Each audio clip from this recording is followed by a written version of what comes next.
Career এই শব্দটার সাথে আমরা সেই ছোটবেলা থেকেই পরিচিত, কিন্তু তার অর্থ সময় সময় বদলেছে।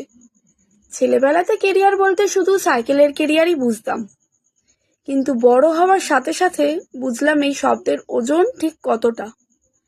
কেউ নিজের কেরিয়ার হিসেবে বেছে নিয়েছে নিজের পছন্দের জিনিসটাকে, যা সে ভালোবাসে।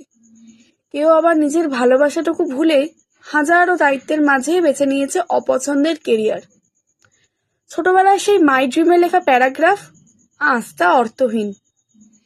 যেই ছেলেটার একদিন ব্যাট হাতে মাঠে যাবার কথা ছিল, আমি চাই সে চাষের জমি ছেড়ে মাঠে ফিরুক।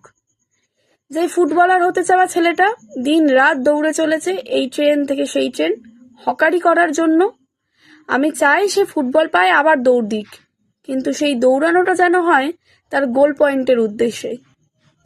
আমি চাই যে মেয়েটা একদিন বড় ডান্সার হওয়ার স্বপ্ন দেখেছিল, সে যেন সেই স্বপ্নের দেশে ফিরতে পারে। আমি চাই যে ছেলেটা একদিন এস্টাবলিশ গিটারিস্ট হওয়ার স্বপ্ন দেখেছিল, সে যেন আবার 9 to 5 জব ছেড়ে গিটার হাতে স্টেজে ফিরতে পারে। আমি খুব করে চাই সবাই যেন সবার স্বপ্ন পূরণের মাধ্যমেই উপার্জন করতে পারে। এই ইঁদুর দৌড়টা এবার শেষ হোক।